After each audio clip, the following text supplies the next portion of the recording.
Thank you. Hello, Hoosiers. Thank you so much. Well, please, everybody have a seat. Have a seat. Let me begin by saying thank you to Mayor Ballard for that introduction, for all the great work you're doing for the people of Indianapolis, and for your service as a Marine. We are very proud of the partnership that we've had with this city. I also want to recognize Ivy Tech Chancellor Kathleen Lee and President Tom Schneider. Where are they? There they are over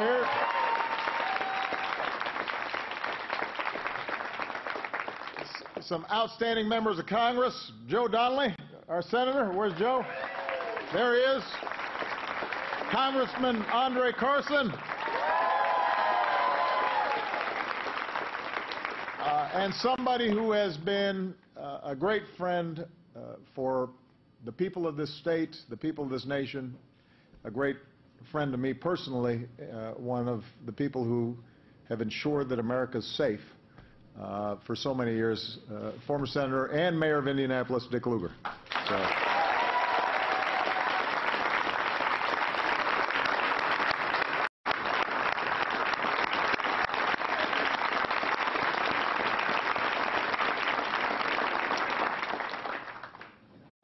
On the way over here, Dick and I were reminiscing about the first foreign trip I ever took was with Dick Lugar. He was the savvy veteran. I was the green behind the ears freshman.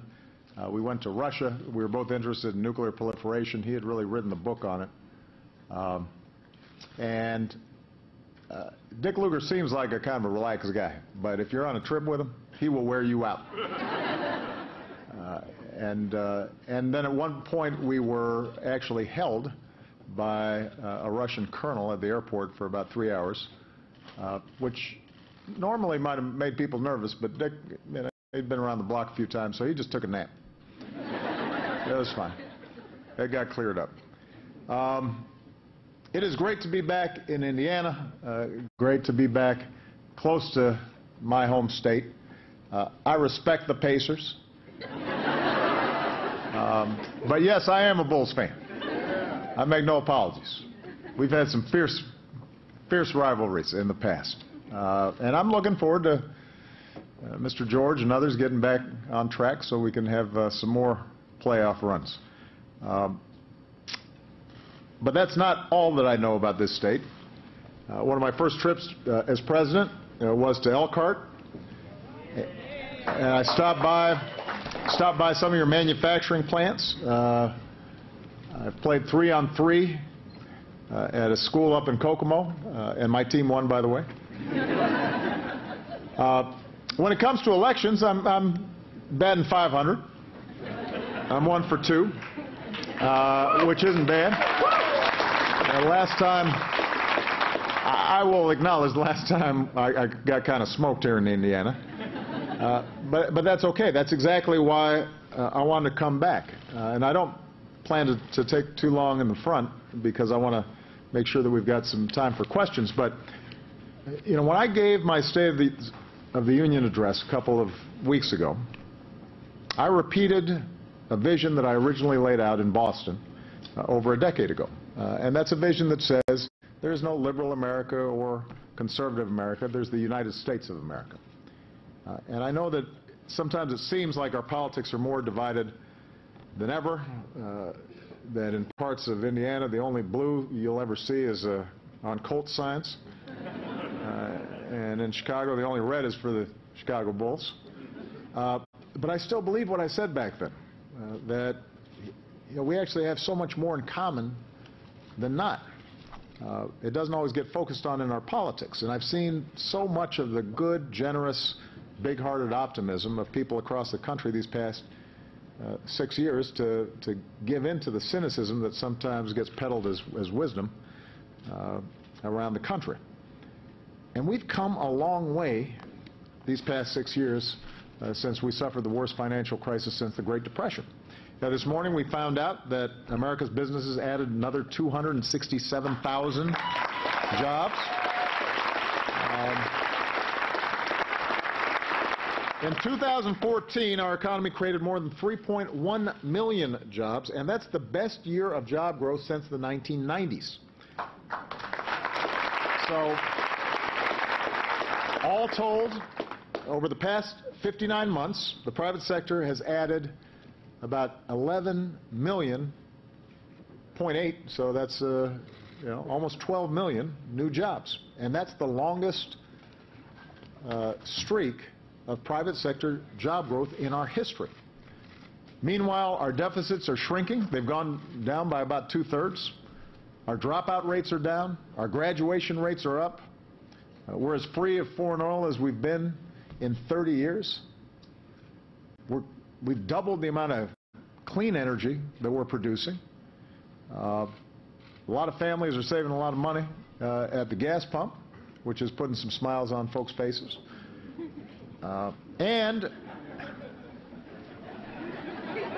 You're welcome. I mean,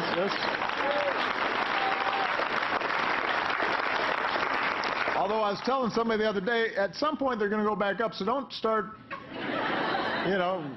going out there and ignoring, the mileage on when you're buying a new car. So you got to keep looking for those savings. And the single most hopeful sign for middle-class families, wages are starting to go up again. And so America is poised for another good year. Indianapolis is poised for another good year, as long as Washington works to keep this progress going. And I was struck as I was listening to the mayor's introduction. Here in Indiana, we've been able to do some good things because we haven't been so worried about Democrat, Republican, and we've focused more on trying to get the job done. And that attitude we're hoping to kind of infect Washington with. Try to adapt that same attitude when it comes to the problems that we face going forward. And Dick Lugar was a great example of that. We have we have risen from recession freer to write our own future than any nation on earth. But we've got to make some decisions about what that future looks like. Are we going to be a nation where a few of us do spectacularly well and everybody else is struggling to get by? Or are we going to have a country in which everybody has opportunity? Everybody's got a chance to succeed. Last year, I got a letter from Jillian Milham, who lives up in Fishers. Where's Jillian? There she is, right there, right in front. And Jillian's got 4 kids, ages 6 through 16, which means that, she's busy. For 13 years, Jillian was a stay-home mom. A few years ago, she was going through a divorce, had to find a way to support her family. She didn't have a college degree. Most of the jobs that she could find paid minimum wage. As she put it, I was a mom with 4 kids, and I had everything coming against me. So Jillian came here to Ivy Tech to invest in herself, to learn new skills. She paid her way with the help of a grant from her country and a grant from the state of Indiana. She made the dean's list, earned a spot in the radiography program at IUPUI. And that's a profession that pays pretty well. And today, she's a few months from graduating. She's ready to get started on a new career. And really proud. And, in the letter she wrote, she said, it's not just the possibility of financial security and career advancement. She said, it's also something I can show my children. It's about pride, and it's about being able to point to a brighter future for the next generation. And that's who I get up for every single day. Sometimes people ask me, Mr. President, your hair is so gray. Folks are always talking about you, not always in the most flattering way. How do you do it? Well, the reason is folks like Jillian, who are out there all across Indiana, all across the country. They're working so hard, doing the right thing, not asking for a handout. They just want to make sure that if they are putting in the effort and they're meeting their responsibilities, that they can get ahead. And we can't do it for them, but we can help. We can create structures of opportunity like we have here at Ivy Tech. That's something we can do for everybody. And that's what keeps me going. Now, I want to make sure that this is a country where hard work is rewarded. And you get a chance to make a decent living. And that's what I've been calling middle-class economics is all about. The idea that in this country, everybody does best when everybody's doing their fair share. And everybody's got a fair shot. And everybody's playing by the same set of rules. You know, we live in a time of constant change, and technology's made some jobs obsolete. Global competition has shipped some jobs overseas. It's tougher to afford economic necessities like child care or health care. And that's been true since long before the financial crisis hit back in 2007, 2008. And that's why at a time when the economy is finally picking up steam and growing again, we got to work twice as hard, especially in Washington, to help more Americans like Jillian. So this week I sent Congress a budget that's built on this idea of middle-class economics for the 21st century. It means helping middle-class families afford child care and health care, make it a little easier to pay for college without taking on loads of debt, paid leave at work, helping first-time home buyers, helping people save for retirement. And my budget addresses each of these issues, and it could put thousands of dollars back in the pockets of hard-working middle-class families.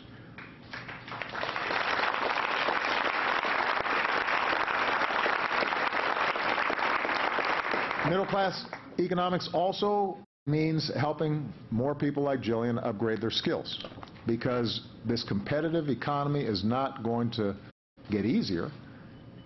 You know, folks just aren't going to be in the same job for 30 years. These young people who are here today, they're going to have a bunch of different jobs, and there's going to be the need for you to continually upgrade your skills. It's all about lifelong learning now, not just a one-time deal. So that's why my budget makes 2 years of community college free for every responsible student. Every responsible student.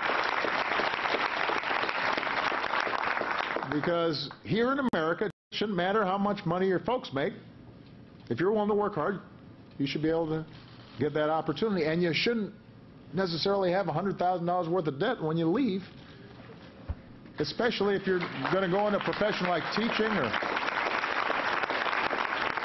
And we're not just working to make community colleges free. Like Ivy Tech, we want to make our community colleges even better and more responsive and more attuned to what's going on in the marketplace. Right here at this school, one of the best in the country, not just in the state of Indiana.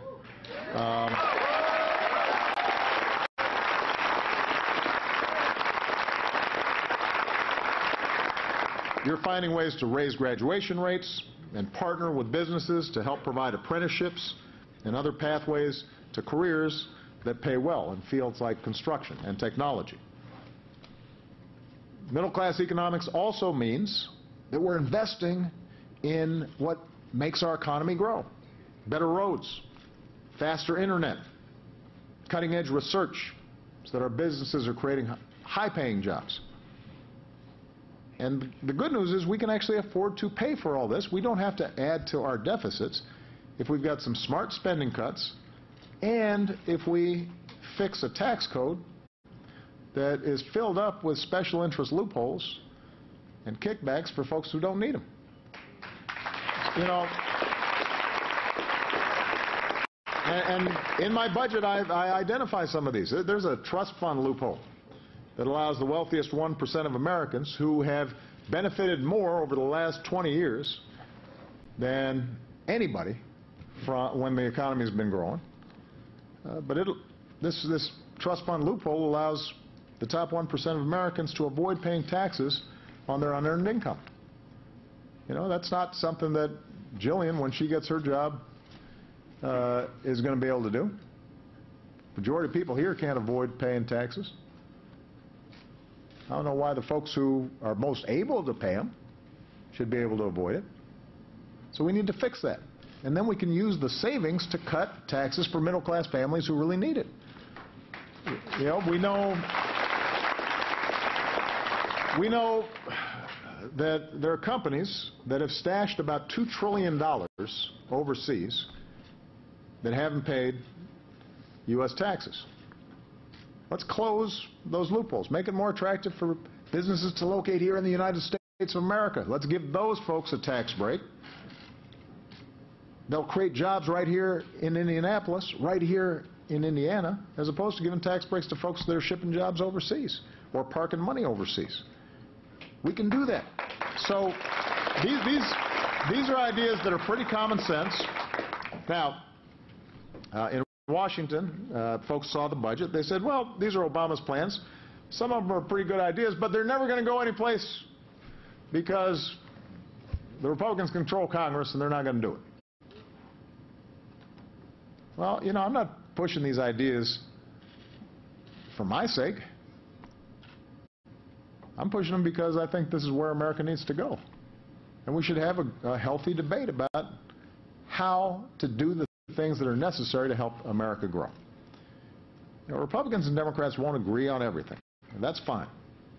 But we should agree on the stuff we're talking about now. We should agree that hardworking families should be able to get child care that's not more expensive than sending a kid to college. We should agree that somebody like Jillian, who wants to better herself, should be able to go to college without being loaded up with even more debt. We should be willing to agree that a great city like Indianapolis needs to keep its infrastructure in good shape in order to attract new businesses so they feel confident that they can get their products and services out to market, and that we've got the best trained workforce in the world, because that's what's going to make companies want to locate here. Those are things we can agree on. We should agree that the tax code should be fair, and nobody should be treated better just because they got better accountants or better lawyers. So if Republicans disagree with the way I'm trying to solve these problems, they should put forward their own plans, and I am happy to look at it. But what we can't do is ignore the problems and pretend that they don't matter. Pretend that families aren't out there struggling, doing their best. You know, I believe in a crazy thing Dick Ruger once wrote. Dick said, "The other party is also patriotic and may have good ideas." That's shocking. So, you know, I know Mayor Ballard believes the same thing, and certainly I do. So let's roll up our sleeves, work together, and try to get some stuff done. That's what all of you elected us to do. Not to turn everything into a Washington food fight. Not to just refight the old partisan battles. Let's have a debate that's worthy of this country and build on an economy that is picking up steam and make sure that it is serving everybody. That prosperity is broad-based. That not only everybody is sharing in America's success, but everybody's contributing to America's success. That's what we're trying to do. So that's what's on my mind now. I want to hear what's on your mind. All right?